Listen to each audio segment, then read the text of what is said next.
Welcome, this is the Harvest Bouquet embroidery pattern video tutorial. So let's do this. First of all, if you got the kit, you have printed fabric and it is permanently printed with the template. Make sure you cover your guidelines, and you will be getting a hoop. Your hoop is not bound like this, but if you would like to, it's pretty easy. I like to do this because it adds a little bit more tension.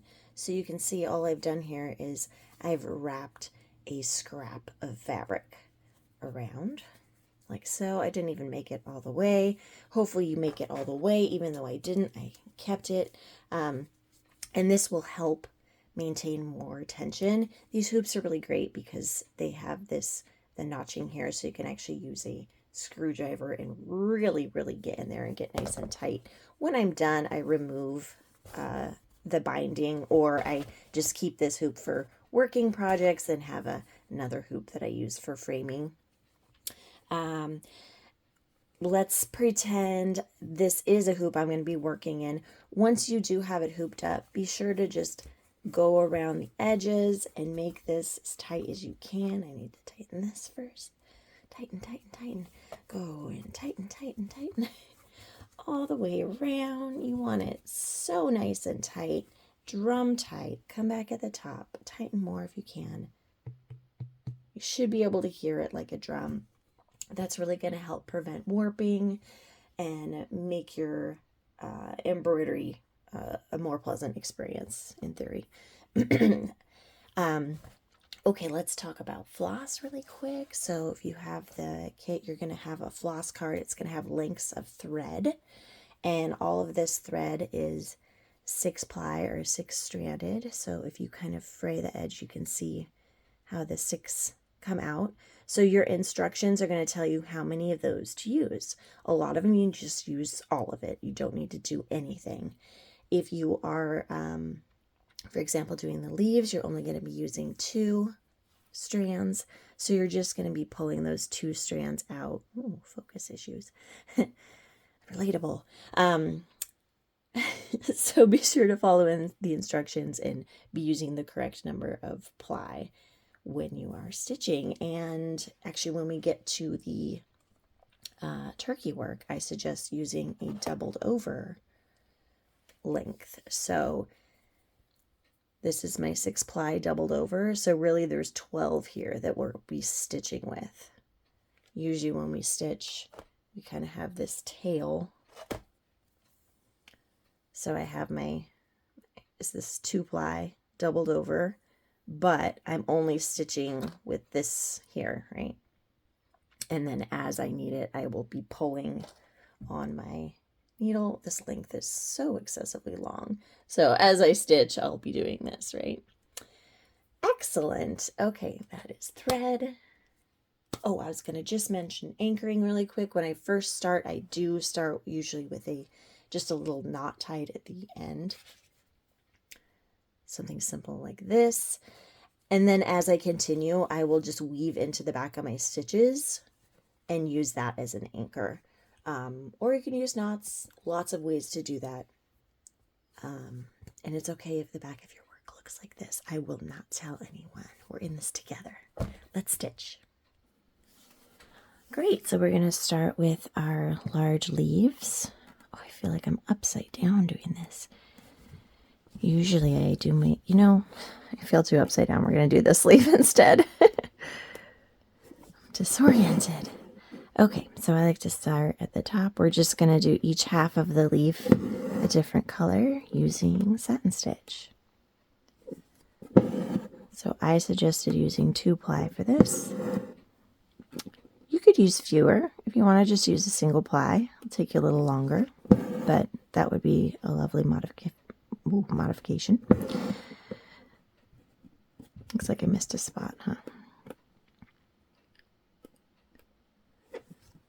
So our stitch direction is indicated on inner instructions. Starts up and down, obviously, to keep us on that line, but then turns kind of diagonal. So you'll notice here, I am now in no man's land. Oh, actually, before I even say that, you'll notice this printed fabric is slightly different than yours, especially for the large flowers. I was originally using a different stitch, and then I couldn't be bothered to figure out what it was called, and then I just changed it to something that I already have in my stitch booklet, and it just needed to keep it simple this month. I keep getting sick, and it's like we just had to keep some things simple, you know? But I will demonstrate a variation if you're interested in that. Okay, so like I said, I'm in no man's land right now. And what I mean by that is the stitching I'm doing right now is going to get covered by this flower. So that's nice because you can see the edge. Well, I don't have the edge really defined in the guidelines, right? So it's not great. The other problem is when I go to do this flower, I will no longer have these guidelines. And sometimes that's a problem. Sometimes it's not. In this case, because these petals are going to be detached chain stitch, I feel like they're pretty easy to improvise, especially because we have the rest of the shape here. The hard part is just like knowing how long to make those petals. And you'll just use your best judgment to keep your flowers mostly round. So you'll have all the other petals around as kind of a guide to help you.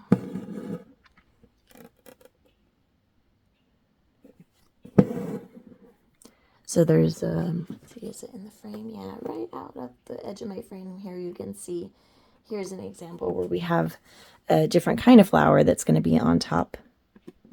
And here it is. Right here, and let me see, what did I do? It looks like I did do it just right on top. I didn't leave a little gap. That would be the other alternative, is to not fill in the leaf right there and leave a gap. So up to you really how you want to handle that. One way isn't better than the other necessarily. It's just like what works best for you. So as I'm getting closer to this big wild flower, and I mean wild as in it's wild instead of it's a wildflower, let's see, so the center is going to be the rose, then we're going to have an outline that's going to be chain stitch, and then like where I have all this spikiness is going to be the turkey work. Don't you love being sick? So really, you do not need to stitch all the way up to that turkey work. It's going to be covered. So I'm just going to improvise a little bit here. Like so. I feel like this is not my best work. But luckily, it's going to be mostly covered. Excuse me. Okay, so, oops. I just threaded my needle of the other color. So you'll notice each leaf is 2 colors. How do you know which color to do where? Honestly, it doesn't matter.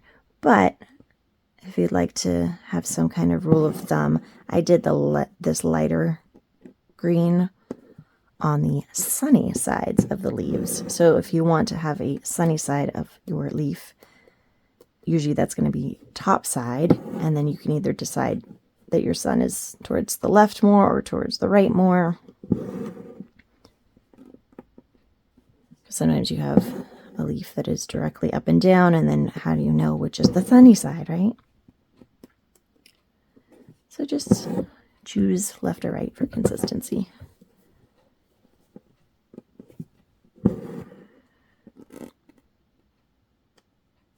Again, make sure you cover your guidelines, which means that when you come up, you want to come up a little bit outside of that guideline, right?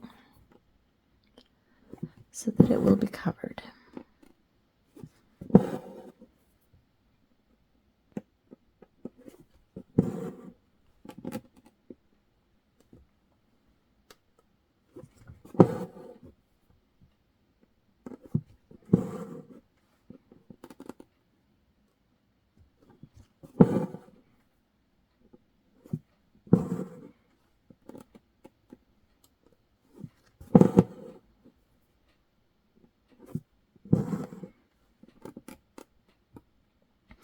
I remember I had notes and I forgot to say everything on the notes in that little introduction I did.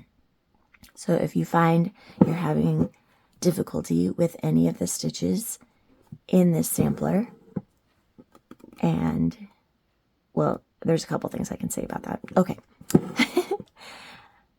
I think it's great to have like a sketch hoop, and that's like a sketchbook, but it's a hoop and it's just for trying stitches.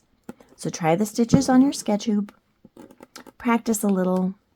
If they're not working and you don't like them and you're done, but you want to finish the design because you like the design, but you're frustrated because there's that one stitch or that one section, you can change it. I give you all the permission to change it. There's different ways to change. So you can change by, sometimes it will help to change.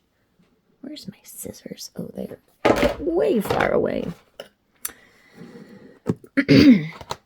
So if you're having a problem because there's like too much going on in a small space, things are crowded, you can't make your stitches that small. Now I'm just moving on to more satin stitch here. What you can do is you can drop down the number of ply. That's going to make it a little easier to do smaller stitches. You can do fewer stitches. So for example, the daisy here, however many petals I drew on there, well, you can do fewer. If you can't get them to fit still, you can do a different stitch. Have the petals be satin stitch. Have maybe every other petal be a straight stitch, and the other ones can be detached chain stitch. So there's lots of ways to modify to get everything to fit. I know this is a lot going on in 4 inches.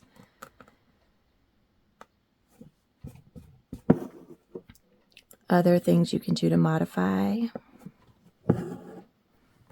I know the turkey work can be intimidating to people. I hope you can try it and play with it and see how it goes.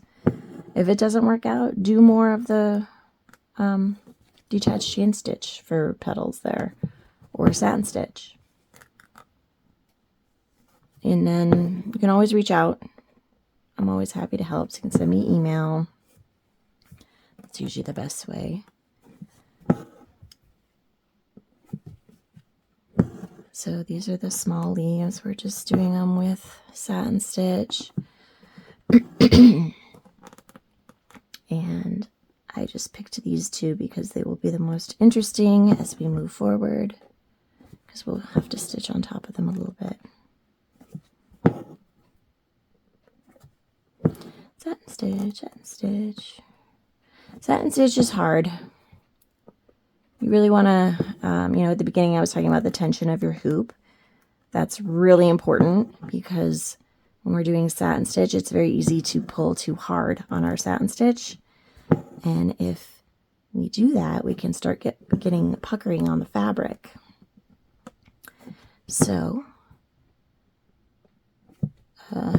using a good hoop and good tension, I probably don't need to stitch any more than that, I'm thinking, because it's going to get covered.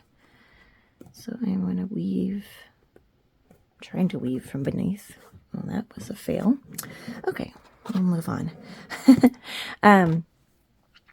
So when you do your satin stitch, I like to think about just keeping the tension of my stitch equal to the tension of the fabric, or even a little looser. Like the stitches are just laying on there, I'm not yanking. If you pull, actually I have the tail here. See if I pull on this, see how you can see the hole for my needle gets bigger. If you're seeing holes in your fabric like that, that's too tight. You're going too tight. Okay, they should like nice and relaxed. Everything's fine. Maybe like do some cardio and then come back, get rid of that stuff, and then come back and stitch. Okay, let's do some French knots. So we're using this brown here, and let's do it. Okay, so I'm gonna cut this out later. This is just a anchor, but I don't want it underneath my French knots. All right, so for these the way I like to use these guidelines is I come up on one side of a circle and go down on the other. So this is me doing this center French knot. So I'm going to come up. I'm just going to do a single wrap because it's the easiest. So I do one wrap, and then I place my needle on the other side of that guideline, and I pierced it a little bit, and then I'm going to pull gently, so gently, just gently nudging that wrap to the surface of my fabric, and then I'm going to pull this through. Get that nice pop, like so. And you can see, I think that's pretty, it might be off to the left a little bit, but it's pretty centered on that guideline. So let's do the rest of them. Oops. Now, I think the instructions, the instructions say to do these like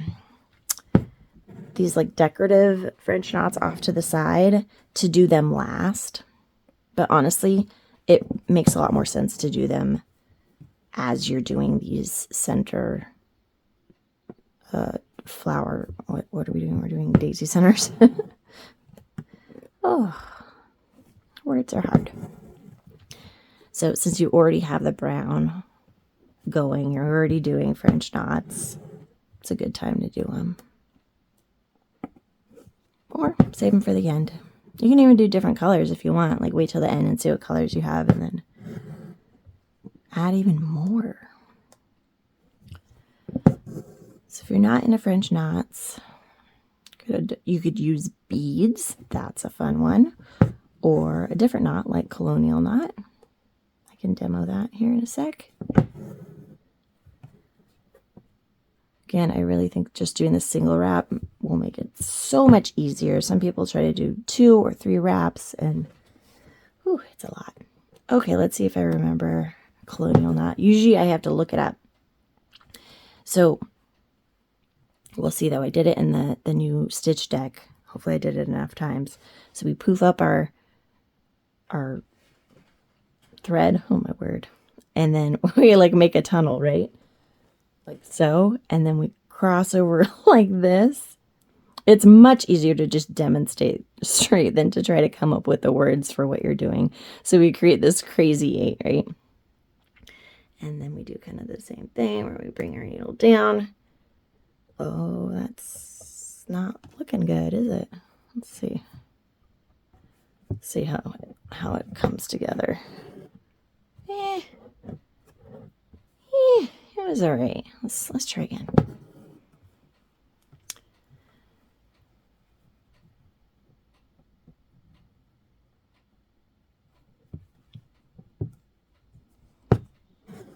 Is that easier or harder? I don't know.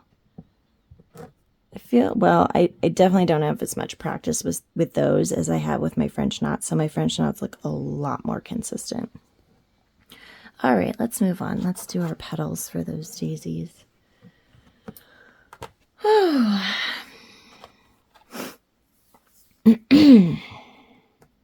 Sorry for that big sigh. That's just me hoping I feel better soon. All right. So we're just going to do detached chain stitches. So we go up and down in the same hole. And then we're going to come up at the edge. So I'm coming up like on the inside of my guideline because it's definitely going to get covered here, right? And here you have some options. You can go really tight with this. Make these really tight, make them a little bit looser. There's room for some customization there.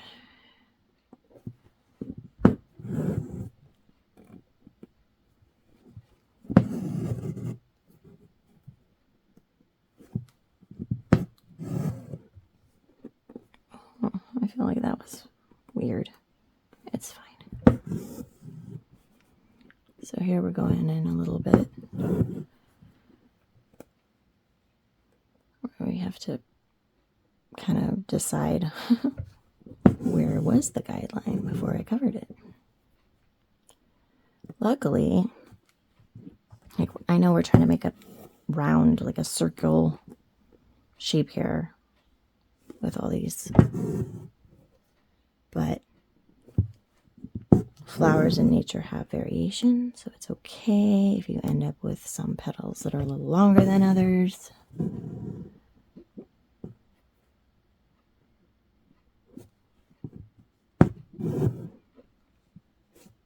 I pulled that really tight.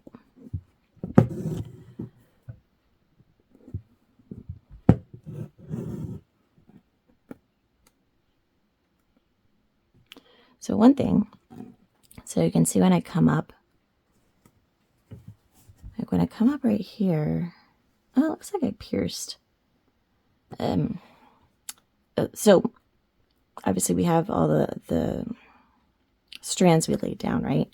If you come up in between, sometimes what can happen is you create like a furrow. Oh, here, see that? How I create this like cleavage, basically. Is that the right word? I don't know. It's better if you can to try to pierce. There we go. See, this time I pierced an actual ply, like a single ply. Whoa, but I then pulled up something weird. Okay, it's gone. It's gone. It never happened. I just pulled this a little tight. Okay, so then when I come down, it's fine. So that just kind of helps the stitches underneath lay a little better. They're less disturbed that way. Is it required? No, you don't have to worry about that. Like for this one, I'm not going to worry because it's so close to this edge that I don't think anyone would notice anyways.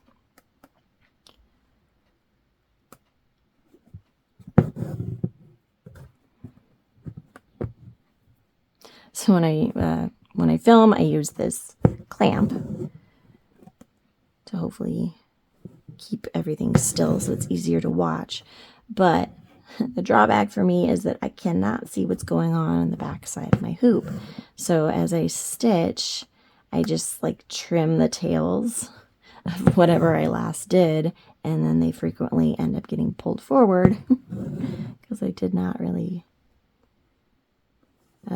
weave them in or do anything like that.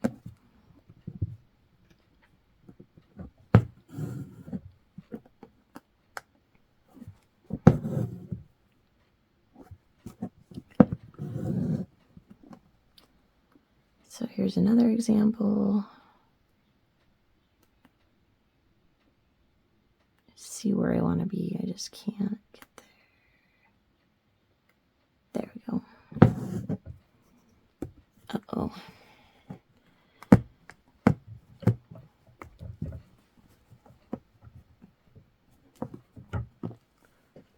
Emergency pause. All right, everything is fine now. I just had to do a little cleanup on the back side.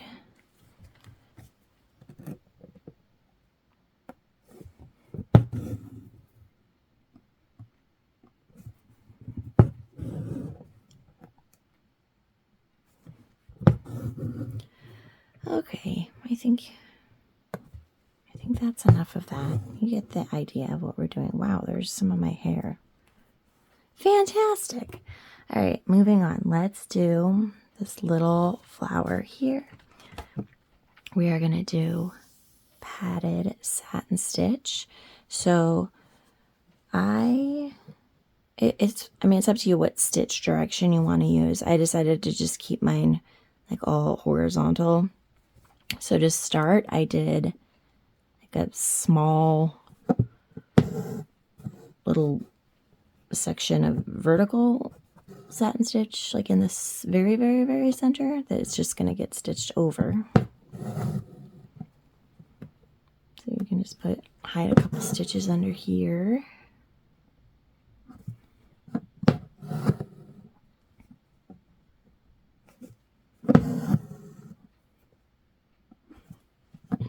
So I'll make that nice and puffy. And then I'll go to my guideline and make this circle.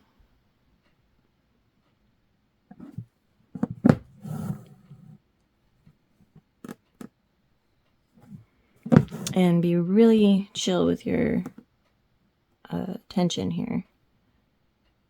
If you want to make these really big, dramatic.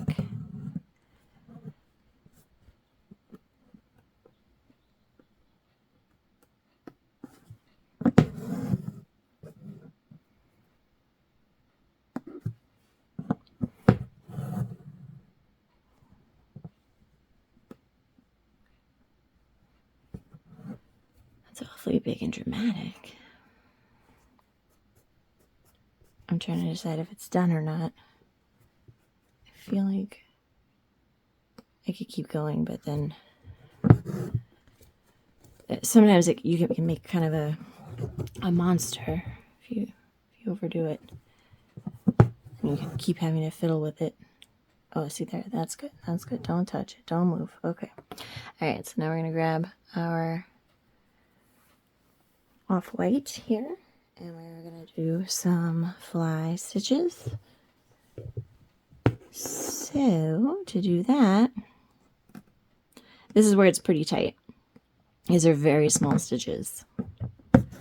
I'm coming up. I'm going down. Pretty close to where I was. And then I'm going to catch this loop. Not very far from where I am. So that's tiny, tiny, tiny, tiny, right? So that's how small you need to make it. Just stick to the guidelines. Very tiny. So that's if you want to get 5 of these. So right here, it looks like it pulled up something. So I'm going to try to push it back down, whatever it was.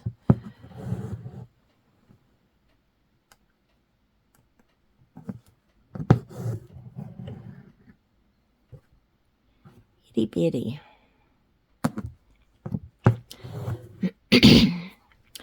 So if these become more of a headache than they're worth, this is an excellent opportunity to do a different stitch.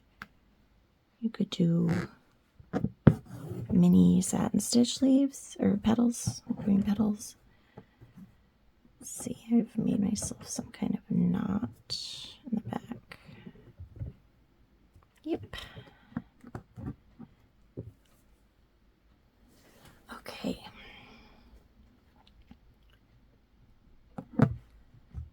Just had a little tangle on the back. We are good now.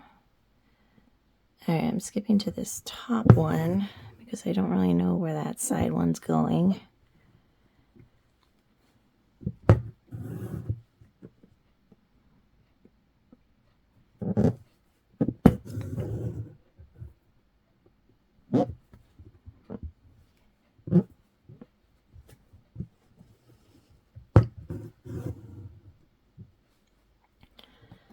So then our last one be here and here-ish.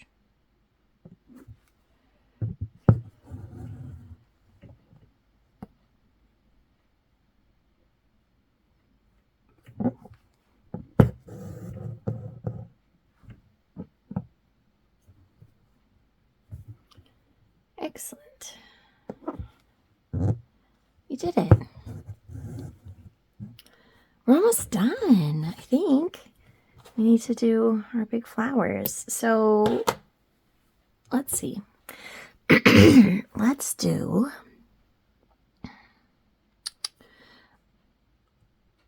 I'll show you this weird version at the very end. Let's just pretend these are woven wheels for now.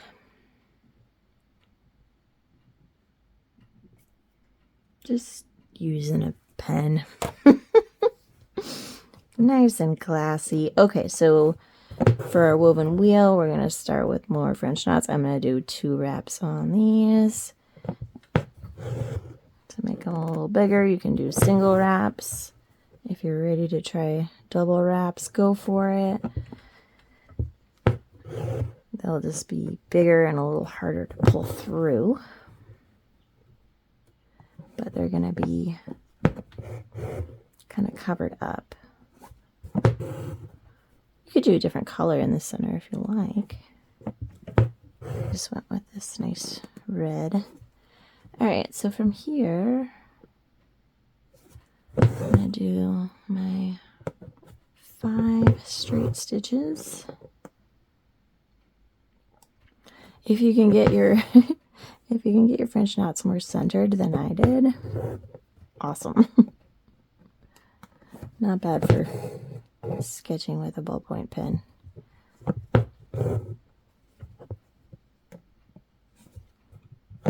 But not great either. Let's be real.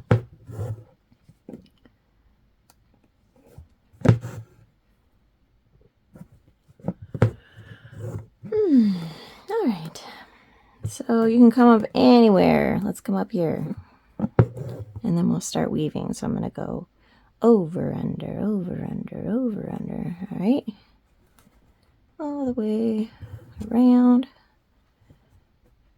Super awkward when you are using clamp. So since these are flower centers, I didn't worry too much about like making these especially puffy or extravagant, since they're not really the star of the flower, they're just the center. I mean, when you're using turkey work, like, come on, there's only one star. Can't look away from that. It's like the bride, right? Oops. Okay. So you can see here, I pierced, when I went around, I accidentally hit my previous wrap. And you can see I actually went through this one ply. And if I keep going, you will not notice. So we don't really need to do much of any fixing there. Yep, that looks fine. You can kind of see it right there, but I think on this next wrap, it's going to get like hidden even more. Or next round, next lap, whatever you want to call it. Okay, let's go down here, and then I'm actually going to add just like a stitch to cover this spoke. I don't know if you guys can see it, but I can see the spoke right there. It really is probably unnecessary to do because we're going to be doing chain stitch around there. Let's see. I would like to do chain stitch around there, but I don't see what I need to do that. Oh, I have a big mess. Oh, what's this? Oh, here it is. Oops. Oh, everything's falling apart. Excellent. Okay, you can go either direction, clockwise, counterclockwise. So what I would suggest, so here's like, okay, this is what I'm gonna do. This is what I'm doing. I'm aiming for this center between the edge of the rose and this line. That's what I'm aiming for when I'm coming up here, right? Because our chain stitch is going to poof out on either side of that. And it's up to you how large you want to make these chains. They just make a fun border, very interesting texture.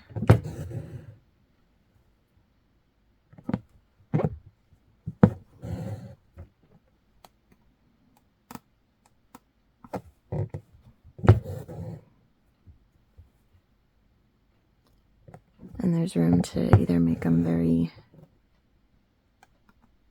tight or keep the tension very loose.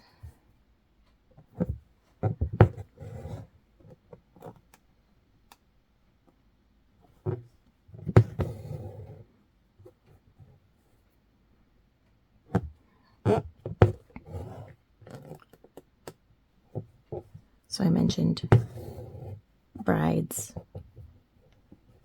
being, you know, like when you're doing like turkey work, the star of the show, the bride. My sister is getting married. It's very exciting. So that's coming up for us. I get to be a bridesmaid. So So I have a pretty blue dress, or I guess it's navy. Got some new shoes to wear with it. I'm gonna get my hair and makeup done. Oh my goodness, I haven't had my hair and makeup done since I got married, which was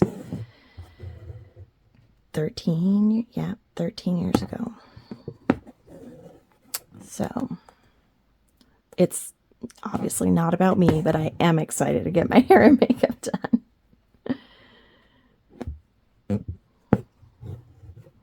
Clearly, I don't do it very often. I don't go anywhere where I need that kind of thing done. But it is fun once in a while. All right, here's a decision. So do we add another? I think we just say there's one left. So this is like the kind of trick to make it look like it doesn't have a beginning or an end. So for the last chain stitch, it's basically a reverse chain stitch. So we will go under our previous one, which is tricky because there's this big rose in the way. Who put that there? Jeez. So weave under that, and then we will come back down here. If I'd been paying better attention, I would have spaced that a little better, but there we are. Seamless, lovely. Love it. Okay, now we're gonna have some fun with some turkey work. So this is where I have that doubled up length. So it is all 6 ply doubled over my needle. So I'm going to be using all 6 ply. Okay, let's try that again. I'm using the doubled 6 ply, which equals 12. Okay, so that makes us have a really nice, thick turkey work. Alternatively, you can just do 6. When I originally did the design, I don't even have it. I don't know where it is. It's somewhere. But I did, instead of just the one, we'll call it a row, but it's like a round, I guess. I did 2 rounds using the 6 ply, and then realized, oh, or I could do just 1 round using 12 ply. It's like half the work. Now the hoop's on the floor. All right. So let's do it. So I don't want to come down right against my chain stitch. I'm leaving like just the tiniest little gap because this is a pretty thick thread, and I'm going to cover this with a back stitch. So look at that nice back stitch looking border. Okay, so we'll go clockwise. So make these small, make these tiny. The tinier they are, the more turkey work you'll get to do, the thicker your turkey work will be. Okay, so I'm going to go do a back stitch that covers what I just did. Okay, I went down from the top, I did a back stitch that covers it. Now, I'm going to come up underneath. This is the kind of tricky part, right? Because I'm coming up underneath the back stitch. So it can help to kind of manipulate your fabric a little bit. And I'm very angled while I'm doing this. I'm super angled. You can see how angled my needle is. Now, am I coming up exactly underneath? Yeah, it also looks like I pierced some of it too. That's okay. All right. The reason we're doing this angling is because that's going to angle our turkey work so that it splays out. There's also ways you can make your turkey work come up, but we want to splay it out like it's petals, right? Weird, fluffy, magic petals. Okay. So now we're going to come back down very close. And we're leaving a loop. The loop doesn't need to be too long. Like this. It's probably long enough. I always get nervous, like, oh, what if it's too short? Let's see, let's look at this for a sec. So you can see how short those are. Some of them are even shorter than what I'm looking at. I mean, when we cut it, I like to be very conservative as far as just cutting a little bit at a time. I don't know. I mean, you're going to use a lot of this floss, let me tell you that. So, actually, now that I looked at that and looked at this, it looks like we probably can make this a little shorter, right? Something like that. Yeah, I mean, that's plenty. That's plenty. We're fine. We're fine. Okay, so now I do my tiny back stitch.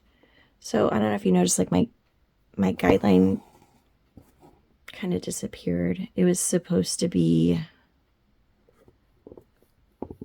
like that outer edge of the circle. So like this is kind of supposed to be my guideline, sort of. If you feel like you need to come in with a pen and like draw a line to follow, then you should do that. I'm going to do that. Oops, I just colored my floss. This is water soluble, so it's fine, but that might happen. Okay. All right, so I did my back stitch, so now I come up from under.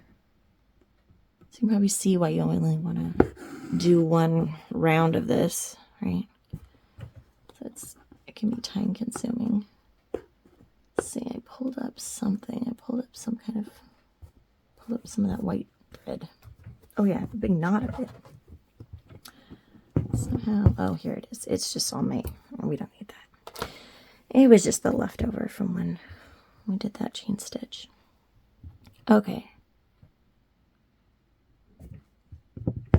Loop. So sometimes it likes to twist. And in this case, it doesn't matter. You can let it twist if it wants to twist, because we're just going to trim it.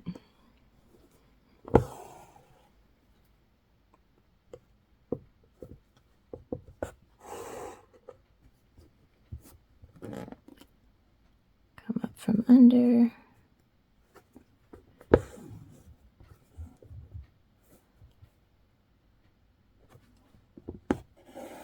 So I chose to do these last because they're kind of hard to, they can be challenging to stitch around. I don't know. You don't have to stitch them last though if you find that they're too challenging to stitch when everything else is stitched. Like everything else in the pattern, it's just a suggestion. But I do suggest making these as small as you can. I'll see if I can make mine a little smaller. Just so you can fit as many as you can around the circle.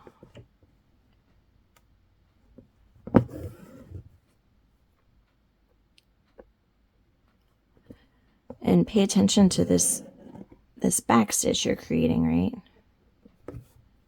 Mine looks a little messy. Try to make it neater than mine. If you can. It feels like patting your head and rubbing your tummy, kind of. So you're like focusing on the loops and that kind of tricky maneuver of going up from under the back stitch. It's a lot to think about. So you probably noticed that I hold my loop to steady it while I'm doing my stitches. And to steady it so that I don't pull anymore, and also just so that it doesn't get tangled or in the way in any way.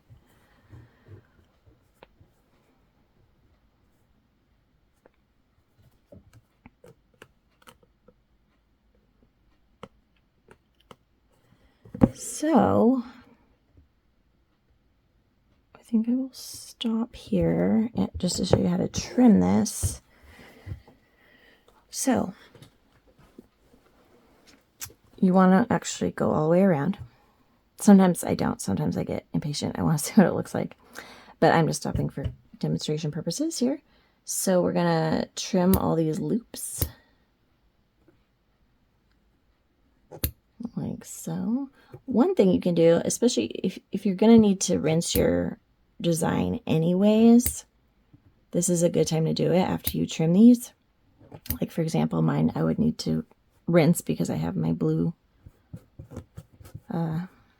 pen there. Let's see, where's my needle? So you can kind of fray these. They will just kind of separate themselves on their own. You can kind of like mess them up to get them to fray a bit more. And you're going to want to trim them so they are the same length, right? Or roughly the same length. So what I did with mine is I kind of kept an angle when I could.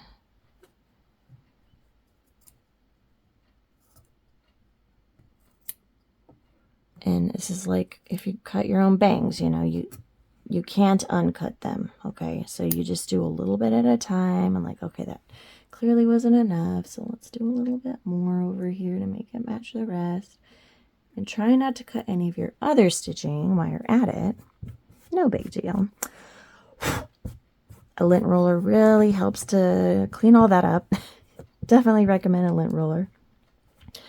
So when you're done, so let's say you've done your whole flower, let's say you've done all your flowers and you've given them a little time and you decide you want them to look a little fluffier, you can come in and add some more stitches. Like I feel like I have a hole right here. So what I'm going to do is I'm going to sneak in. This is already just connected from when I was doing them before. So this is a grounded, I guess, anchored. That's the word, anchored thread. So I'm just gonna come up from. It's really hard. I'm trying to come up under. It's, you know, naturally because it's this back stitch, there are gaps, right? Where the two back stitches come together. But if they are significant, you can definitely come in and fill them in like that to make it a little bit poofier. Yeah. And then I also found, this is like next level. So if you poof them up like this, you'll kind of see there's like a inner row and an outer row, kind of like there's, I mean, it's not distinct like that, but there are some that are lying closer to the center of your flower. And if you trim those a little bit more than the outer ones, it kind of creates even more depth, I guess. Like it sort of, maybe, for laying back down to that. I think it looks a little better like that. I don't know. There's a lot of back and forth I did with mine of like, oh, let's trim this a little bit. Let's trim that a little bit. And really you could spend your whole life just trimming them until they're perfect. And they're never going to be perfect. So eventually you just have to move on. So here's mine. They've had a little bit more time to, I think they've had a little bath, so they look even poofier. And I've done this. I've kind of given them a little bit of some roughness to loosen them up a little bit, but you can see they're very frayed. Like even the individual plies are starting to unwind. So, because each, let's see, let me see if I can be more specific about that. So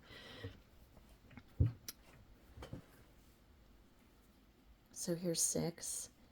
Each of these 6, and remember these all have 12, right? Because we doubled. Each of these 6 is made up of a single ply, but this single ply, you can see how it's twisted. It's actually 2 ply of indivisible thread. So we just call that a single ply because you can't actually untwist that and stitch with it. It kind of falls apart. It's just so skinny, and they're just meant to be together. Don't take them apart. But in this case, eventually you can get them to fall apart, and then they fray. So, but for our purposes, that's what we want, right? Yay! Okay, let's finish. I'm just going to show you this interesting rose. Let's see, I'm going to run out of thread. So here's some extra.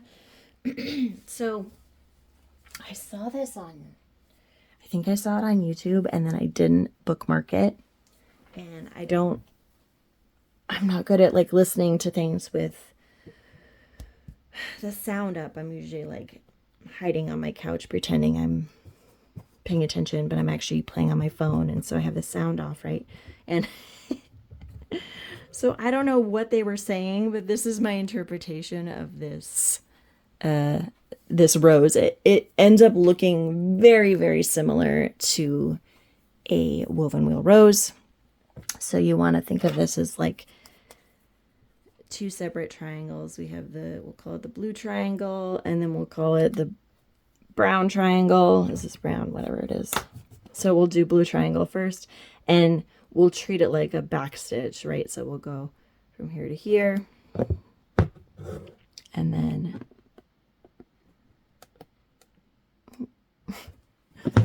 here to here, and then here to here. And before I get too far, I just realized I should put something in the center. What should we put in the center? What do I have ready? Here's some yellow. No, it's not ready. Okay, I'll make it ready. I'll make it ready. You're already staying late. So hopefully you don't mind. We're taking a moment to put something here. All right. So we'll do like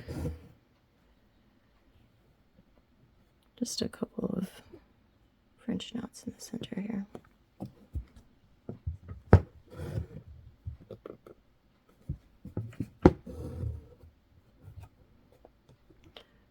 Because when I did it before, I wasn't able to get the center actually covered. It could be I just didn't do it long enough. But this will save us some time.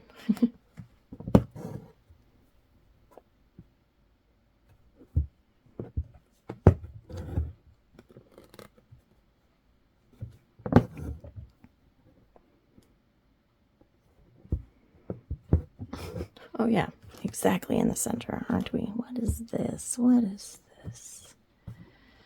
This is just, we don't have time for this. Okay, we're moving on. All right.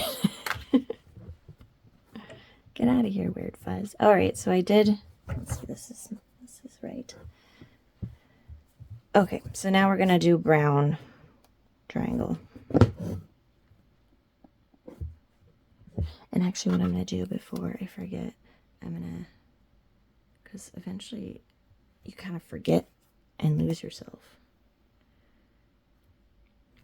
So I'm putting these guidelines out so I don't forget where my guidelines are.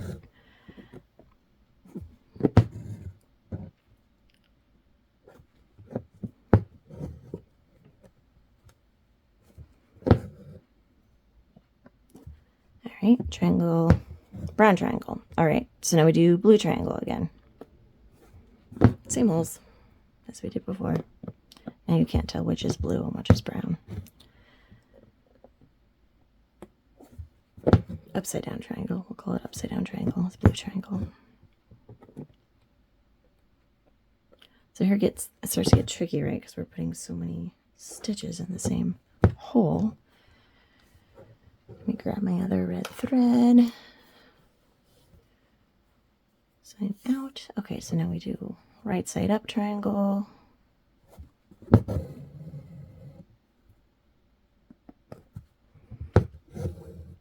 So you can see how it's doing the same thing as a woven wheel rose, except this would be if you were able to do it with 6 spikes instead of 5, or spokes, whatever you want to call them.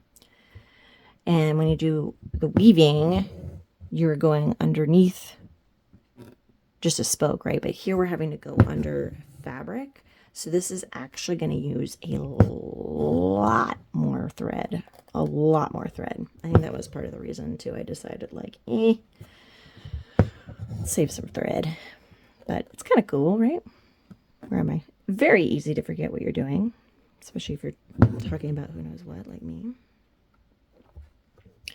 Right, upside down triangle, right side up triangle,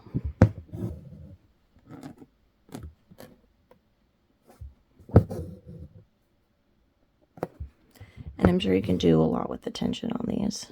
Make them more loose.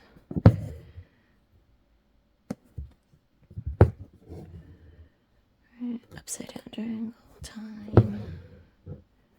And so I have found as you go, instead of using those exact holes, you kind of start to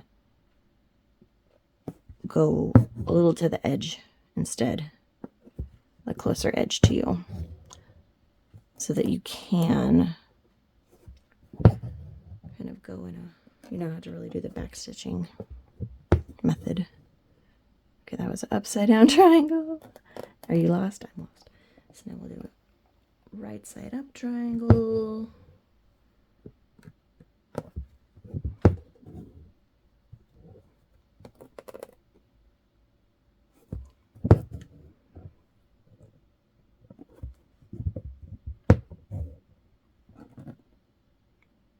Interesting, right?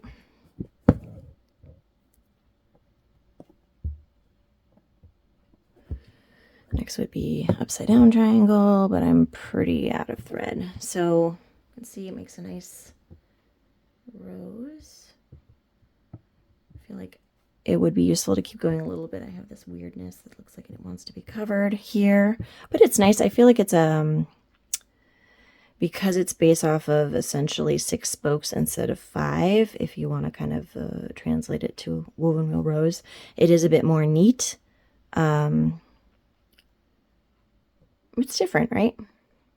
It's different. I feel like I need to play with it some more to really understand it more and get better instruction, but that is an option if you want to try something different. Have fun. Email me if you have any questions. I'm always happy to help. And that's it.